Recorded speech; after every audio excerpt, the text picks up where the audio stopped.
Mungkin ini kalau di banyak tafsir yang dimaksud sebagian dari prasangka itu dosa ya. Kalau kita berprasangka baik ya tidak. Kalau kita berprasangka buruk pada orang baik itulah dosa namanya. Anggapan-anggapan kita akan membuahkan perilaku. Misalnya ya sampean deket punya teman terus sampean anggap wah temanku kok wajahnya kayak gitu ya, tatonya banyak, copet ini mesti. Nah, misalnya itu kan prasangka. Loh, ketika sampean curiga menganggap dia copet, berprasangka dia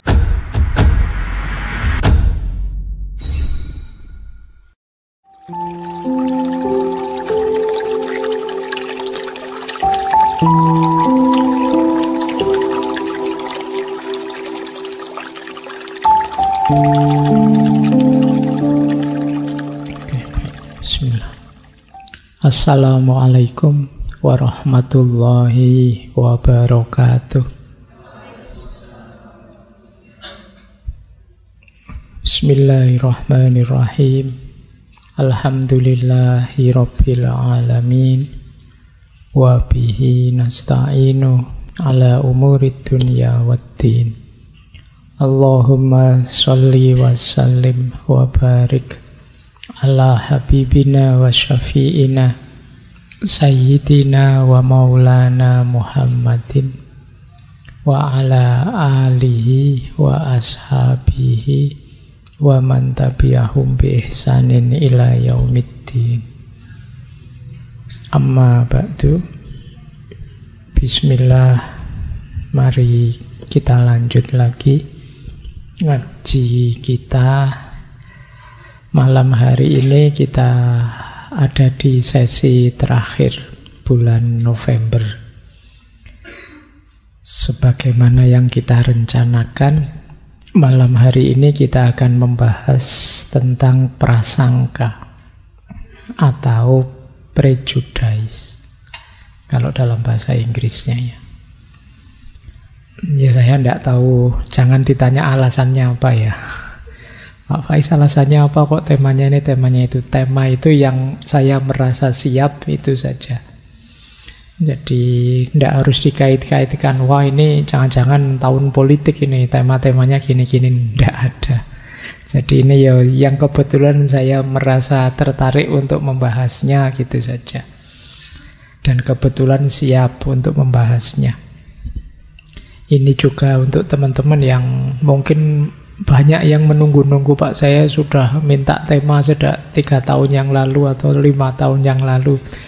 Ya nanti semoga kapan-kapan permintaannya bisa dipenuhi. Insya Allah. Semoga di sini tidak ada yang punya pandangan bahwa saya ngerti segalanya. Ya untuk ngangkat tema juga kan sedikit-sedikit harus baca, sedikit-sedikit harus belajar. Wong ini namanya belajar bersama.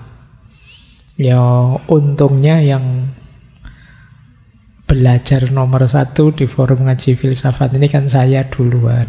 Itu yang saya senang.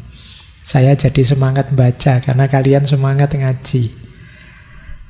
Jadi kita bisa saling mendukung semangat belajar kita. Baik, malam hari ini kita nambah sesi live tanya jawab langsung ya. Yo monggo nanti kalau ada yang ingin menyampaikan sesuatu ndak harus bertanya. Sopo ngerti ada Pak, saya ada materi bagus mau saya sampaikan, monggo ndak apa-apa. Tampil lo di sini nanti tak kasih waktu, tak kasih space biar saya ndak capek ngomong sendirian. Saya kadang-kadang kalau nonton film itu 2 jam saja ngantuk loh. Apalagi kalian lihat saya ngomong filsafat lagi itu. Makanya kalian tidak usah, Pak saya itu mungkin orangnya tidak terlalu hebat ya Pak. Wong saya kalau ngaji mesti ngantuk. Lah ya wong kamu ngajinya ngaji filsafat itu pun 2 jam. Ngantuk wajar saja. Wong kamu kalau baca buku filsafat kan dapat 2-3 lembar kan tidak hanya ngantuk kan tidur. Jadi itu alhamdulillah. Baik, bismillah. Kita malam hari ini mengangkat tema yang insya Allah kita semua punya kadang-kadang cara berpikir ini. Prasangka, prejudice, kalau dalam Islam namanya dzon. Yang nanti dibagi dua, ada husnudzon, ada suudzon. Tapi yang tentang husnudzon, suudzon, dan prasangka-prasangka yang agak sufistik, lain kali kita bahas. Malam hari ini kita bahas yang lebih umum, yang agak filosofis, yang agak psikologis, agak sosial. Yang oleh banyak orang, prasangka itu diasumsikan sebagai sesuatu yang negatif. Baik ya, bismillah, biar nanti kalian bisa dapat waktu banyak untuk curhat. Bismillah, saya awali dari ayat saja biar ngaji beneran, mumpung ada gambarnya saya. Ini saya ambil, kalau ayat tentang prasangka itu ya pasti biasanya surat Al-Hujurat ayat 12. Ya ayyuhalladzina amanu ijtanibu katsiran minadh-dhonni. Wahai orang-orang yang beriman, jauhilah banyak berprasangka. Inna ba'dadh-dhonni ismun. Sesungguhnya sebagian dari prasangka itu dosa. Ya mungkin ini kalau di banyak tafsir yang dimaksud sebagian dari prasangka itu dosa ya. Kalau kita berprasangka baik ya tidak. Kalau kita berprasangka buruk pada orang baik, itulah dosa namanya. Wala tajassasu, jangan mencari-cari keburukannya orang. Wala yaghtab ba'dukum ba'du, dan jangan saling menggibah, jangan saling menggunjing. Ini menarik, ini 3 rangkaian perbuatan buruk jadi satu, karena memang biasanya gandeng. Orang itu kalau sudah berprasangka buruk, biasanya terus tajassus, nyari-nyari jeleknya. Kalau sudah dapat jeleknya, terus dipakai bahan ghibah. Makanya di ayat itu, setelah melarang kita banyak berprasangka, kita dilarang tajassus. Dilarang neliti-neliti salahnya apa pada saudara-saudara kita. Nah, kalau hari ini kan mungkin caramu neliti kan kamu melacak jejak digitalnya. Wah, ini kemarin pernah posting apa? Wah, dulu ngomong apa, sekarang ngomong apa. Kita teliti sampai detail. Itu namanya tajassus. Kalau dalam agama termasuk perbuatan tercela. Nah, setelah tajassus, mencari-cari kesalahan, biasanya lanjut dengan hibah. Wah, jadi bahan ngerumpi, bahan gosip. Kalau yang tentang gini-gini saya tidak menguraikan panjang, kalian sudah biasa. Jadi uraiannya di pengalamanmu masing-masing sudah. Apa itu prasangka, apa itu tajassus, apa itu hibah. Nah, sekarang kita masuk ke teori-teori, filosofi-filosofi, dan beberapa wawasan psikologis tentang prasangka. Bismillah, nah ini belajarnya sekarang. Prasangka kalau dalam bahasa Inggris prejudice. Ada yang bilang akar katanya dari bahasa Latin prejudicium, yang artinya ketika kita menilai, memutuskan berdasarkan pengalaman sebelumnya. Itu namanya prejudicium. Pre itu kan sebelum. Nah, judicium itu menilai. Cuma ini maksudnya, misalnya kemarin minggu lalu takmir itu ngasih saya air putih. Nanti mesti juga air putih lagi. Berarti saya harus siap-siap bawa kopi sendiri misalnya. Nah, ini namanya dinilai berdasarkan pengalaman yang kemarin. Ini makna harafiahnya dari sisi kata-katanya. Tapi secara umum prasangka itu didefinisikan sebagai pandangan atau penilaian secara negatif terhadap seseorang atau sekelompok orang. Yang jadi kunci namanya terus prasangka itu kalimat yang belakang ini. Tanpa dasar faktual atau pengalaman yang aktual. Jadi kamu memandang seseorang atau sekelompok orang dengan negatif, tapi tidak ada dasarnya, tidak ada faktanya, tidak berdasarkan pengalaman aktual kita. Itulah prasangka. Secara umum memang dipandang negatif. Jenisnya banyak, mungkin karena kita berprasangka buruk itu karena afiliasi politiknya seseorang, mungkin beda partai, atau karena beda gender, mungkin karena beda agama, beda ras, beda etnis, beda budaya, beda warna kulit, beda, saya tidak tahu kok tiba-tiba itu ada masuk beda kecantikan. Ya mungkin saja kan antara yang cantik dan tidak cantik saling berprasangka.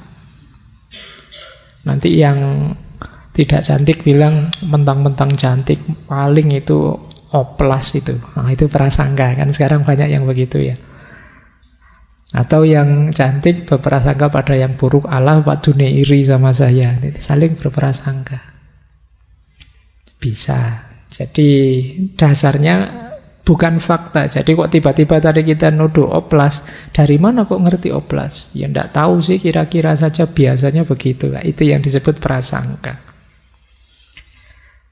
Mungkin juga pekerjaan, mungkin juga pendidikan, selera, dan lain sebagainya. Banyak hal yang bisa jadi sumber kita berprasangka pada orang lain.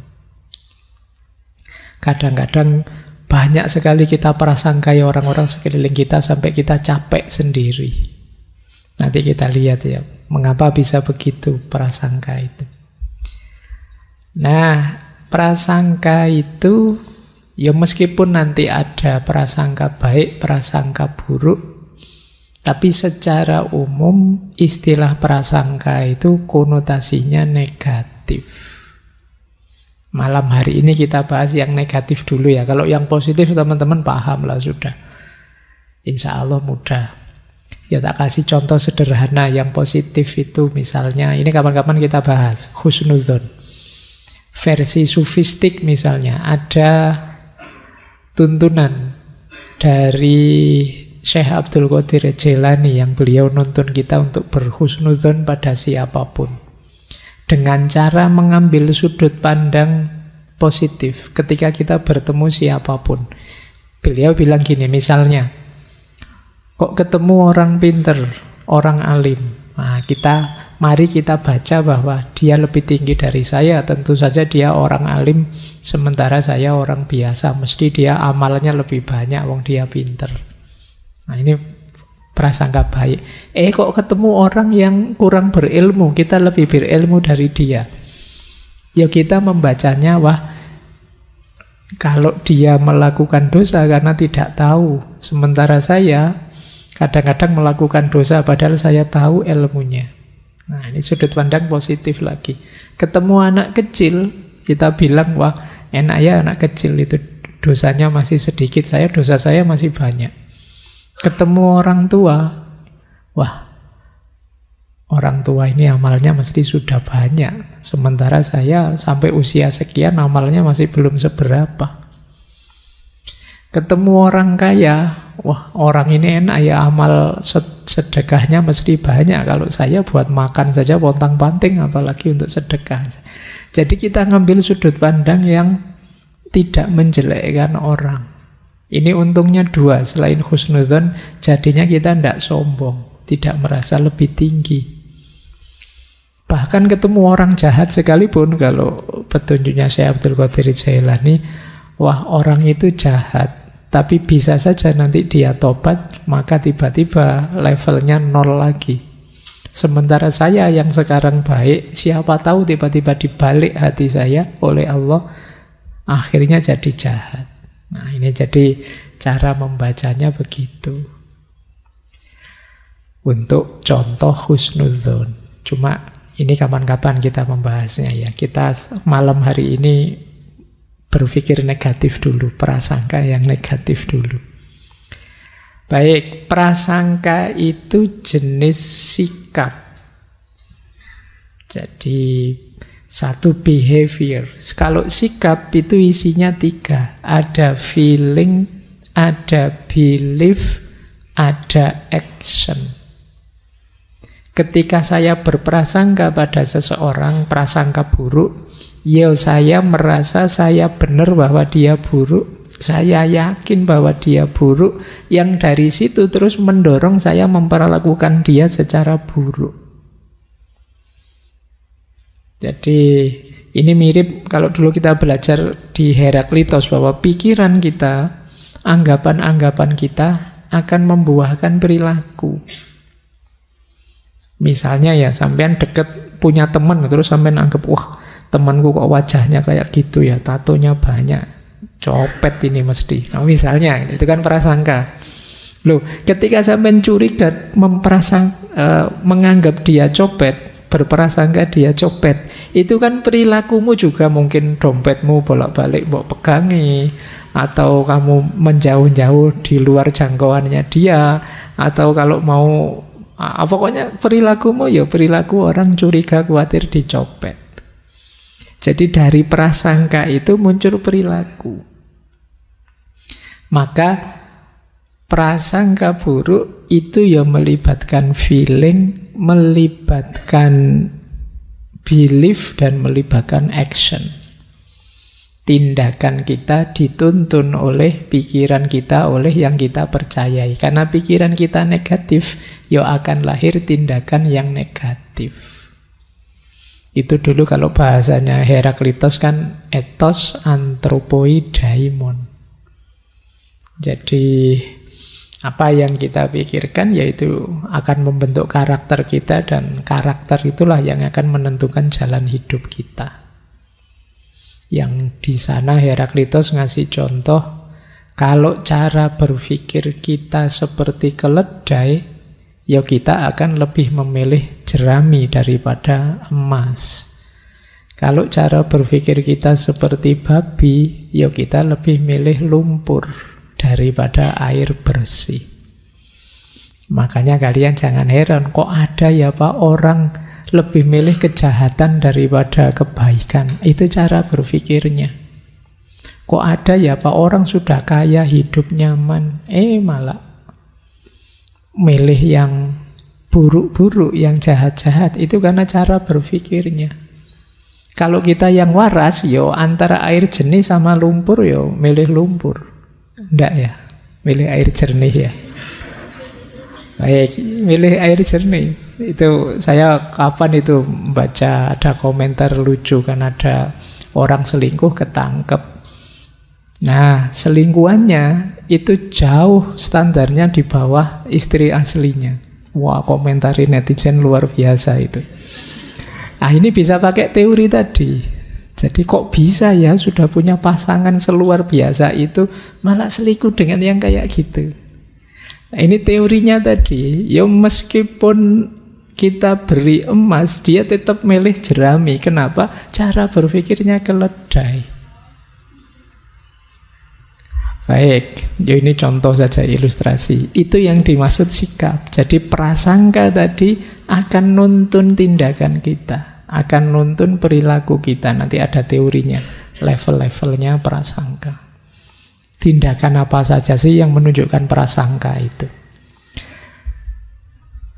Nah, bedanya apa prasangka dengan bukan prasangka? Ini saya ambil dari tokoh psikolog Gordon Allport. Kata dia, ayo kita bedakan antara prejudgment dan prejudice. Ini dua hal yang berbeda, kata dia. Kalau prejudgment positif, kalau prejudice negatif. Prejudice itu yang gimana, kata dia? Jika seseorang mampu memperbaiki penilaiannya yang salah berdasarkan bukti baru, maka dia tidak punya prasangka. Jadi prejudgment itu ya saya menilai, saya punya teman, saya menilai. Kadang-kadang penilaian saya memang negatif. Tapi nanti kalau ada bukti, ternyata saya salah, kamu orang baik, Nah, ini saya mau berubah, ini namanya prejudgment. Karena manusia itu kan memang ketemu apa saja, ketemu siapa saja menilai. Kok terbukti penilaiannya salah, ya saya mau berubah. Ini namanya prejudgment. Tapi kalau prasangka tidak. Kalau prasangka itu meskipun ada bukti yang berlawanan dengan anggapannya, dia tetap tidak mau berubah. Jadi prasangka hanya jadi prasangka jika tidak mau diubah ketika dihadapkan pada pengetahuan baru. Prasangka itu tidak seperti kesalahpahaman biasa. Karena prasangka secara aktif menolak semua bukti yang dapat menggoyahkan prasangka. Kita cenderung menjadi emosional ketika prasangka terancam oleh kontradiksi. Jadi perbedaan antara prejudgment dan prasangka adalah prejudgment dapat didiskusikan dan diperbaiki tanpa perlawanan emosional. Kalau prasangka tidak. Jadi natural saja bahwa kita itu kalau ada teman baru, ketemu orang, siapapun yang kita hadapi, kita menilai. Orang kayak gini biasanya cerewet ini mesti. Itu kan kadang begitu. Saya dulu punya teman kayak gini nanti susah ini. Gayanya ngakrab-ngakrab nanti tiba-tiba pinjem 100 dulu misalnya. Nah itu kan kamu prasangka. Tapi sudah bergaul lama ternyata enggak. Ternyata anaknya baik kok, malah dia suka membantu. Nah kalau itu prejudgment, kamu mau berubah. Oh iya ding, ternyata anak baik, berarti saya salah. Harus saya ubah cara berpikir saya. Nah, ini positif. Tapi ada yang negatif. Alah, mungkin aslinya gitu, belum kelihatan saja. Tunggu saja nanti pada saatnya. Ini namanya prasangka. Jadi ini bedakan dua ini ya, antara prejudgment dan prasangka. Hari ini di medsos banyak jenisnya prasangka itu. Sudah kelihatan faktanya tapi masih bantah. Karena ingin berprasangka buruk terus pada orang yang dia benci. Nah, saya lanjutkan sekarang. Kenapa orang kok bisa berprasangka? Kayak tadi loh, kamu deket orang rambutnya gondrong, curiga. Deket orang punya tato, curiga. Deket orang anggota kelompok ini, takut. Deket orang ini kan prasangka-prasangka. Kok bisa lahir yang seperti itu? Ada beberapa sebabnya. Yang pertama, social learning. Jadi ada namanya social learning teori. Namanya teori belajar sosial. Biasanya kita itu tidak suka kepada orang yang seperti apa atau suka pada orang yang seperti apa, itu ditanamkan oleh kondisi sosial di sekeliling kita. Kita mengikuti dan meniru perilaku orang-orang di sekeliling kita. Jadi itu namanya social learning theory. Ketika kita hidup di satu masyarakat, kita itu kan ingin diterima di situ. Karena ingin diterima, maka kita ikuti semua cara berpikir masyarakat di situ. Mana yang oleh masyarakat dianggap baik, mana yang dianggap buruk, kita ikuti. Kayak kita ingin masuk di circle yang kita sukai misalnya. Itu kan kita ingin menyesuaikan diri di circle itu. Dengan cara apapun yang mereka anggap baik, saya anggap baik. Apapun yang mereka anggap buruk, saya anggap buruk. Ini nanti antara lain lahirnya prasangka-prasangka. Biasanya setiap kelompok sosial, setiap masyarakat punya prasangka-prasangkanya sendiri. Itulah nanti yang dikenal sebagai konformitas. Kita menyesuaikan, mencocokkan diri dengan lingkungan kita. Nah, social learning ini sebab paling kuat yang mencetak cara berpikir kita, termasuk yang berhubungan dengan prasangka-prasangka. Yang kita anggap buruk, kita anggap jelek, kita anggap merusak, kita anggap ngaco, kita anggap itu sebagian besar ditanamkan dari masyarakat sekeliling kita. Itulah yang disebut social learning, pembelajaran sosial. Ini biasanya jauh lebih kuat daripada pembelajaran di kelas-kelas. Pembelajaran langsung di masyarakat itu lebih melekat. Kalau pembelajaran di kelas paling kalian hafalkan saja, selesai ujian akhir yo hilang hafalane. Tapi kalau di tengah masyarakat, karena kalian terlibat langsung, ya tertanam mendalam. Termasuk masyarakat itu ya circle-circlemu, temanmu, kelompokmu, organisasimu, partaimu, dan lain sebagainya. Itu namanya social learning. Pak, saya itu loh, yang saya pelajari padahal ya kitab-kitab yang luar biasa, isinya amal soleh semua. Kok saya bisa ya punya prasangka yang buruk, Pak? Kemungkinan dari masyarakat di sekeliling kita. Jadi pemicu pertamanya ini. Baik. Nah, itu ada quote menarik dari Charles Swindoll. Kata beliau, prasangka itu adalah sifat yang learned, kita pelajari. Jadi dia tidak otomatis ada. You are not born prejudice, you are taught it. Jadi engkau tidak sejak lahir sudah punya prasangka yang kau diajari oleh masyarakatmu. Jadi ini penting bagi kita juga, berarti makanya orang Jawa itu sering wanti-wanti ayo tetap eling lan waspada. Karena sekeliling kita bisa saja nuntun ke arah yang keliru, ke arah yang salah. Baik, ini sebab yang pertama, pembelajaran sosial, maka kita harus waspada dengan kondisi sosial. Pembelajaran kedua, sebab kedua yang melahirkan prasangka adalah, ini sebenarnya lanjutannya, namanya stereotype. Stereotype itu cara kita memandang sesuatu dengan cara mengeneralisasi afiliasi-afiliasi dari sesuatu itu. Ya contoh stereotype itu kan misalnya, itu di situ saya tulis ini contoh dari buku. Semua orang kota pasti materialis. Ini kan generalisasi namanya. Jadi begitu ketemu anak kota, kamu anak mana? Kota ya, mesti materialis. Kamu anak daerah mana? Saya anak dari daerah sini. Anak dari daerah sana materi-materi. Kamu anak daerah mana? Wah, orang daerah sana kasar-kasar. Misalnya. Nah, ini namanya stereotype. Jadi kamu ngejudge orang, memprasangkai orang sesuai dengan afiliasinya yang sebelumnya sudah kamu generalisir. Lembagamu apa? Saya ikut lembaga ini. Mesti ngaco, mesti. Partaimu apa? Partai ini.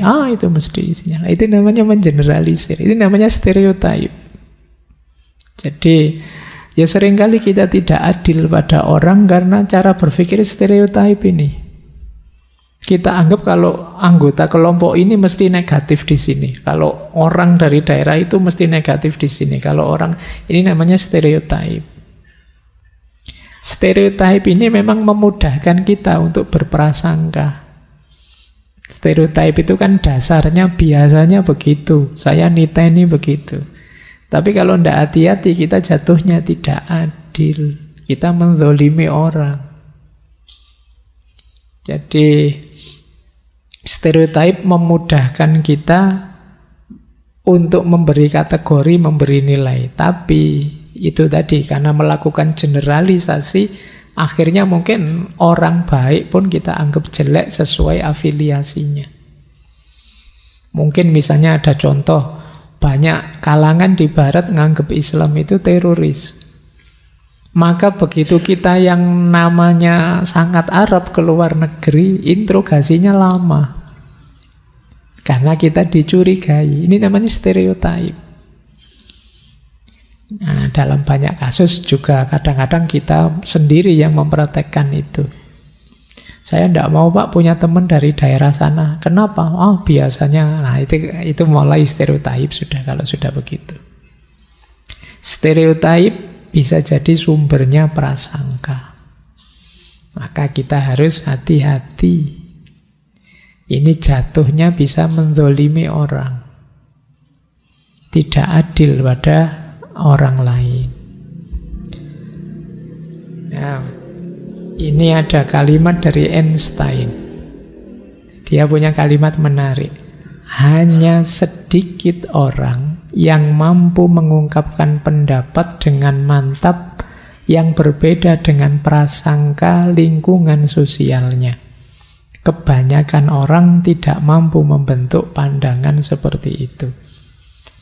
Jadi kata Einstein, kita itu terjebak dengan pembelajaran sosial, dengan stereotip-stereotip, dan pikiran kita terbentuk begitu. Jarang orang yang mampu keluar dari jebakan stereotip, cara berpikir prasangka yang ada di komunitas sosialnya. Hanya orang-orang hebat yang bisa seperti ini. Orang biasa tidak akan mampu. Kalau kata filosof Jerman Heidegger, sebagian besar manusia itu tidak otentik. Istilahnya dia dasman. Kenapa tidak otentik? Dia tenggelam dalam kerumunan. Jadi kita ini hanya pasukan tepuk tangan saja. Ketika yang lain ke utara, ikut ke utara. Yang lain ke selatan, kita ikut ke selatan. Ini namanya tidak otentik. Dan kalau versinya Einstein, ya seperti itu. Jarang orang bisa keluar dari tadi tuntutan-tuntutan pembelajaran sosial dan tuntutan-tuntutan stereotip yang berkembang di sekelilingnya. Hanya orang-orang hebat yang mampu. Nah, kalian semoga yang mengikuti ngaji ini termasuk yang hebat. Ya wis. Ini bukan kampanye ya, meskipun ada aminnya. Saya khawatir saja tiba-tiba kok semua amin. Ini doa ya. Sekarang serba salah, serba repot ya. Baik, saya 4 hari yang lalu itu ada satu forum kajian. Terakhir saya disuruh doa. Neng, saya beralasan jangan, saya PNS. Loh, kenapa Pak Faiz? Nanti kalau berdoa kan ada nanti dianggap kampanye. Baik. Oke ya, tadi aminnya doa ya. Kita lanjutkan. Nah, ada lagi pemicu lahirnya prasangka-prasangka, yaitu namanya realistic conflict. Kalau ini agak dalam. Jadi biasanya di tengah masyarakat antar kelompok itu ada konflik-konflik, perebutan sumber daya yang jumlahnya terbatas, termasuk materi, termasuk kekuasaan. Kekuasaan itu kan terbatas, makanya diperebutkan. Status sosial ini juga diperebutkan. Siapa yang lebih unggul, siapa yang mayoritas, siapa yang minoritas. Ini di masyarakat pasti ada ini. Ini yang disebut realistic conflict. Persaingan, entah diam-diam, entah terang-terangan. Permusuhan antar kelompok. Permusuhan inilah nanti yang rentan melahirkan prasangka-prasangka. Itu yang disebut realistic conflict theory. Orang itu kalau musuhan kadang-kadang kalap, bikin-bikin cerita palsu, perspektifnya negatif terus. Pokoknya musuhku harus ketahuan jeleknya. Tadi ada tajasus tadi, mencari-cari jeleknya. Apalagi sekarang orang menyebutnya era post-truth, ketika kebenaran itu tidak sekedar mana fakta, mana logis, tidak logis, tapi mana kepentingan kita, mana yang keinginan kita, itu yang kita nomor satukan. Jadi pemicu yang ketiga, realistic conflict theory. Konflik konkret di tengah masyarakat yang di situ bisa melahirkan prasangka-prasangka. untuk musuh kita, sebanyak mungkin kita buat prasangka. Ini pemicu yang ketiga. Pemicu yang keempat, lahirnya prasangka. Berpikir kategoris. Berpikir kategoris itu, kita itu biasanya untuk memudahkan berpikir selalu membuat kategori-kategori. Ya, ini orang baik, ini orang tidak baik. Ini mahasiswa rajin, kalau itu mahasiswa tidak rajin. Kita selalu begitu, melihat apapun itu kita kategorikan. Ini teman saya ini kalem, kalau ini agak brutal ini. Kalau ini, kita kan mengkategori-kategori teman kita sendiri. Dan itu kalau kata Alport tadi itu wajar. Nah, kategori-kategori ini yang nanti justru sering jadi sumbernya prasangka. Jadi, karena di kepala kita sudah banyak kategori, melihat apa saja kita gunakan kategori ini. Oh, itu mahasiswa yang kutu buku, kalau ini mahasiswa organisasi, aktivis. Ini kita kategori. Dan kita paksakan kategori itu ketika melihat seseorang, atau tadi misalnya mahasiswa, yo kita maksa mahasiswa ini kalau tidak kutu buku, yo aktivis. Dua itu. Jadi sulit ada mahasiswa sekaligus aktivis, sekaligus kutu buku. Itu mungkin tidak masuk standar. Kita punyanya standar itu dua. Nah, ini yang sering. Atau kita pakai kategori, dulu ada antropolog itu yang meneliti Islam di Jawa itu ada kelompok santri, priayi, ada abangan misalnya. Nah, ini kan kita selalu memaksakan kategori ini jatuhnya bisa prasangka. Kalau kalian yang ngaji filsafat ini masuk santri apa abangan? Apa priayi? Itu kan ya nggak gampang-gampang, nggak mudah-mudah kita masuk ke kategori-kategori yang kita bikin. Tapi biasanya ya sesuai standar yang kita miliki, siapapun masuk, kita masukkan di kategori kita. Itulah kemudian yang memicu lahirnya prasangka-prasangka. Jadi otak kita itu kan bekerja terus melihat apa saja di kategori.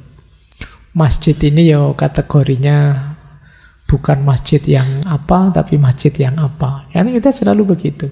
Nonton sandali temenmu, wah ini sandal mewah tapi KW. KW pun ini KW yang berapa. Itu kita selalu bikin kategori-kategori. Inilah nanti yang melahirkan prasangka. Kaya, miskin, lurus, sesat. Kemudiannya kita itu. Baik, berpikir kategoris jadi sumbernya prasangka. Ada lagi sumbernya prasangka, yaitu self-serving bias. Jadi self-serving bias itu berpikir kategoris tadi, tapi melihat dirinya sendiri serba baik, melihat orang lain buruk. Ini namanya self-serving bias. Jadi kalau sukses itu karena aku, tapi kalau gagal yang lain. Nah, ini namanya self-serving bias. Alhamdulillah lulus, iyalah kan saya belajar serius, mati-matian. Belajarnya sama, peristiwanya sama, tapi kok gagal, itu mesti, yo kalian sih ganggu terus, kalian sih nyari kambing hitam kemana-mana kalau gagal. Ini self-serving bias. Akhirnya jatuhnya aku selalu baik, kalian yang di luar aku yang jelek. Kita pasti baik, mereka yang jelek. Self-serving bias inilah nanti yang melahirkan prasangka-prasangka. Nah, jadi teman-teman mulai waspada ya sekarang, biar tidak terlalu banyak prasangka. Ayo kita kritisi pembelajaran sosial. Ayo kita cek stereotip yang ada di pikiran kita. Mari kita evaluasi lagi apa pas kategori-kategori yang kita bikin. Kita cek lagi, jangan-jangan kita di self-serving bias ini. Kalau gagal, yang dicari kambing hitam. Kalau sukses, sombongnya luar biasa. Ini masalah sudah kalau di sini. Baik, kita lanjutkan lagi. Nah, ini namanya skala prasangka, scale of prejudice dari Gordon Allport tadi. Berprasangka itu ketika melahirkan tindakan, tadi kan tidak sekedar belief dan pandangan, tapi juga ada actionnya. Inilah level actionnya orang yang berprasangka negatif. Dari yang paling rendah sampai yang paling ngeri, paling luar biasa. Yang paling rendah jenisnya prasangka itu adalah namanya antilokusi. Antilokusi itu masih hanya dengan mulut. Kita melecehkan dengan mulut, mencaci maki, menggunakan bahasa yang menghina, atau pakai panggilan-panggilan negatif kalau bahasa Al-Quran dengan lakop-lakop yang negatif. Nah, ini manifestasi dari prasangka yang negatif. Jadi namanya antilokusi. Semoga kita tidak di sini ya, karena kadang-kadang kita itu lupa. Kalau sedang marah, kalau sedang memang berprasangka, itu kita pakai kalimat-kalimat negatif. Bahasa-bahasa yang menghina, merendahkan. Ini namanya antilokusi. Misuh-misuh, maki-maki, ngasih gelar temenan, dasar kamu binatang ini, kamu juga binatang itu. Akhirnya isinya saling membinatangkan. Jadi ini level paling rendah tapi sebenarnya. Tapi ya sudah sangat negatif. Kalian kan juga sering tidak kuat meskipun diprasangkai di level antilokusi. Biasanya dari antilokusi ada level lanjutannya, yaitu apa? Avoidance. Avoidance itu menghindar, menarik diri, menyepelekan. Yang kita prasangkai buruk, kita anggap tidak ada. Itu namanya avoidance. Aku tidak mau berteman sama kamu. Kalau kita papasan di jalan, aku akan minggir. Nah, itu avoidant namanya. Mendengar suaramu saja ogah aku. Lihat wajahmu apalagi. Avoidant. Khawatir ketularan aku. Nah, ini avoidant. Jadi kalau yang antilokusi masih mending. Masih ada kontaknya, meskipun kontak secara negatif. Kalau naik level di avoidant ini, kita sama sekali tidak mau bersentuhan sudah. Awas kamu deket-deket, awas lewat depan rumahku, awas mampir kos-kosanku. Pokoknya tidak mau kamu bersentuhan. Yang ketiga, ini sudah mulai, yang ketiga ini mulai zalim kita, diskriminasi. Kita mulai melanggar, merampas, mengambil apa yang jadi haknya. Namanya diskriminasi. Mungkin hak ekonomi, mungkin hak berbicara, mungkin hak ini, hak itu kita ambil. Kita mulai diskriminatif. Jadi ini juga levelnya prasangka. Ini mulai menyusahkan orang sudah. Kalau yang nomor 3 ini mulai agresif.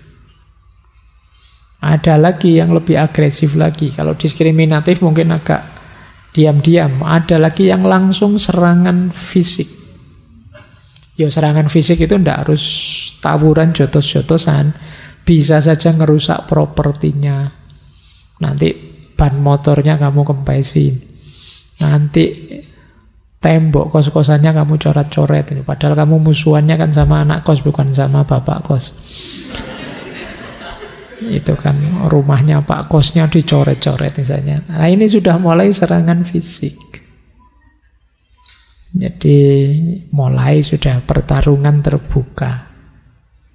Sampai puncaknya ini ngeri, genosida. Genosida itu ya mending kamu habis saja. Gimana caranya kamu hilang? Genosida sudah namanya. Saking bencinya, sudah memuncak.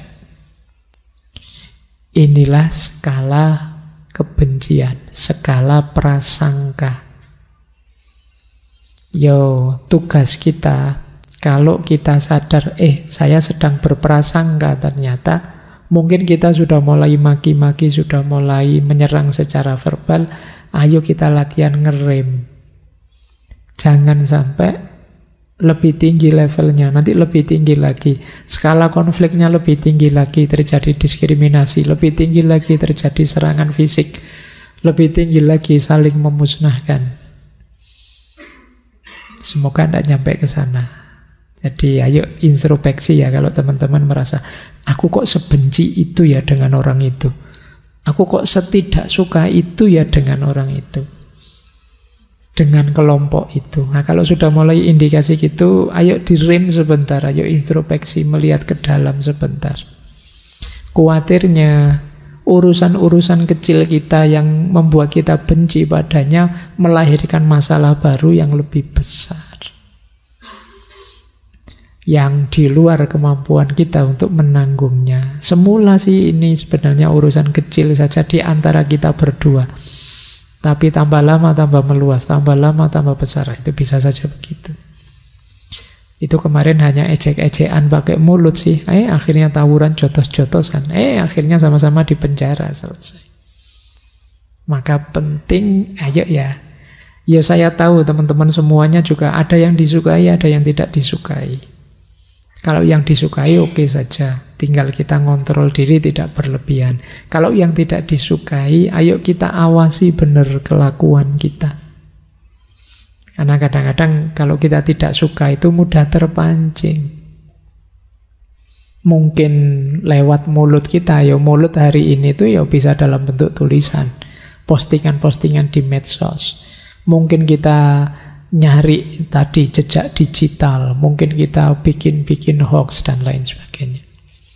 Sana juga begitu, tidak terima melakukan hal yang sama. Kalau sama-sama tidak bisa ngerem, maka puncaknya adalah upaya untuk saling menghapuskan. Semoga kita tidak sampai di sana ya. Lanjut, saya terlalu banyak semoga kamu jadi bingung. Baik, ya dalam hati saja kalau ragu-ragu. Nah, ada yang bilang ringkasnya rute prasangka itu ini nanti dalam tindakan. Diawali dari merendahkan, kemudian kita menjauhi. Kalau masih musuhan, lanjut menyakiti. Menyakiti terus-menerus, pada akhirnya kita ingin melenyapkan. Jadi saling merendahkan, saling tidak mau bersentuhan, saling menyakiti, dan saling ingin melenyapkan. Ini level-level konflik yang lahir karena prasangka. Maka hati-hati dengan prasangka. Wong prasangka itu tidak mesti benar. Kita tidak punya data pasti. Kita tidak punya fakta yang jadi dasarnya. Namanya saja prasangka. Tapi bisa melahirkan tragedi kemanusiaan. Baik, kita lanjutkan. Orang itu kalau sudah berprasangka tidak bisa belok. Itu ada quote dari Roger Bacon. Kata dia, lebih mudah bagi seseorang untuk membakar rumahnya sendiri daripada menghilangkan prasangka buruknya. Kita itu kalau sudah berprasangka itu ngototnya luar biasa sudah. Kita merasa, yo aku yang benar, ya aku yang lurus, yang lain itu jelek semua. Temanku yang itu wah itu sudah rusak. Itu prasangka-prasangka ini biasanya kita terus jadi kaku. Makanya kata Roger Bacon, lebih mudah bagi seseorang membakar rumahnya sendiri daripada menghilangkan prasangka buruknya. Oke, ada lagi nih kalimatnya Robert Heinlein. Kata dia, engkau dapat mempengaruhi ribuan orang dengan memanfaatkan prasangka mereka lebih cepat daripada meyakinkan satu orang saja dengan logika. Kalau kita ngajari yang logis-logis, yang masuk akal, itu lama. Satu orang saja bisa sangat lama. Tapi kita menyebarkan kebencian melalui prasangka-prasangka bisa cepat. Itulah manusia. Kalau sudah kesenggol emosinya, cepat dipengaruhi. Maka kata Heinlein, engkau dapat mempengaruhi ribuan orang dengan memanfaatkan prasangka mereka lebih cepat daripada meyakinkan orang dengan logika. Baik, kita lanjutkan. Pak, prasangka itu apa sejelek itu, Pak? Ya namanya saja prasangka itu negatif. Tapi memang sedikit-sedikit ya ada untungnya. Tapi lebih banyak ruginya. Coba kita lihat ya. Apa untungnya prasangka? Prasangka itu bisa menguatkan status sosial kita. Kedudukan sosial kita di tengah masyarakat. Ketika perilaku prasangka ini jadi norma di kelompok kita. Kayak gini loh misalnya. Di masyarakat saya, Pak, masyarakatnya itu membenci orang aliran ini misalnya. Loh, sampean ada di situ, kemudian juga berprasangka yang sama, itu sampean dianggap bagian dari kita. Posisi sosial kita kuat gitu loh. Itu di antara keuntungannya. Oh, kamu kelompokku berarti kamu grupku, kita CS, kita. Nah, ini keuntungan pertama begitu. Secara sosial, kita menegaskan status kita di tengah masyarakat kita. Dengan mengikuti prasangka yang ada di sana. Nah, yang kedua, menguatkan ikatan sosial di antara kita. Aku berprasangka seperti itu, kamu juga berprasangka seperti itu, ya kita berarti sama ya. Nah, jadi lebih menguatkan identitas bersama. Itulah keuntungannya. Tapi ruginya jauh lebih banyak berprasangka itu. Yang pertama apa? Prasangka itu pasti membuatmu tidak tenang. Jadi beban. Kenapa? Tadi kan prasangka itu kan selalu negatif. Ya meletakkan sesuatu yang negatif dalam diri kita itu kan sebenarnya meletakkan kotoran, meletakkan penyakit yang membuat kita tidak tenang. Dulu kita pernah belajar clear mind, bagaimana membersihkan pikiran dari hal-hal yang negatif. Kalau di prasangka, sebaliknya malah secara sengaja meletakkan hal yang negatif. Jadi ini efek pertama. Efek kedua, ketika kita berprasangka, yang muncul pasti emosi yang negatif.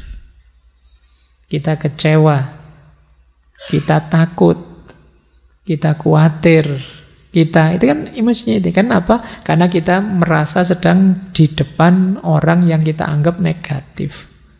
Yang terpancing emosi dari kita pasti emosi negatif. Kalau kita lebih kuat dari dia, ya kita terus mungkin marah. Kalau kita lebih lemah, kita jadinya takut. Selalu emosinya negatif. Jangan-jangan orang yang kita prasangkai tidak ngerti apa-apa. Kita heboh sendiri, sibuk sendiri, stres sendiri, negatif sendiri. Oh, itu lebih ngeri. Teman kita yang kita prasangkai tenang saja, tapi kita pontang-panting menata hati, stres jadi beban. Nanti teman kita tanya, kamu itu ngapain? Kok heboh karepe dhewe? Ya karena itu tadi, kita meletakkan beban di hati kita, kita memicu lahirnya emosi yang negatif. Yang ketiga, memicu munculnya trust issue. Trust issue itu membuat kita tidak mudah percaya, selalu curiga. Kecurigaan tentu saja merusak kebersamaan. Hidup bersama kok dasarnya tidak saling percaya tapi saling curiga, lelah. Tiap hari dicurigai atau tiap hari mencurigai itu kan lelah. Kamu sejak pagi tidak ketemu ngapain aja? Wah, itu kan lelah. Terus kamu harus nyari-nyari alasan, cerita ini, cerita itu. Sama-sama tidak tenang. Hidup bersama yang sama-sama tidak tenang, sama-sama curiga, sama-sama tidak percaya, akan melelahkan. Boleh ditanya orang yang seperti itu. Dia akan capek. Baik, jadi ya tentu saja merusak kebersamaan. Misalnya sekarang, wah, kalian punya sahabat baik berpisah misalnya, dan dasarnya tidak saling percaya. Wah, tak tinggal ngaji ini, temanku di kamar, jangan-jangan ngapain dia? Wah, semoga dompetku aman. Semoga laptopku tetap di tempatnya. Semoga ya, karena kamu saling curiga. Maka itu efek ruginya ketika kita berprasangka. Ada lagi, ya kalau yang keempat ini tentu saja memicu mudah lahir konflik. Kalau sudah konflik itu biasanya sulit sekali kita memegangi keadilan. Konflik itu logikanya menang kalah sudah. Adil dan tidak adil belakangan. Ini yang sering terjadi ketika kita berprasangka, akhirnya menganggap orang buruk. Mungkin yang dianggap ngerti, sebaliknya karena kita musuhi terus, dia balik musuhi kita, konflik sudah. Kalau sudah konflik, ya siapa menang siapa kalah, cuma itu logikanya.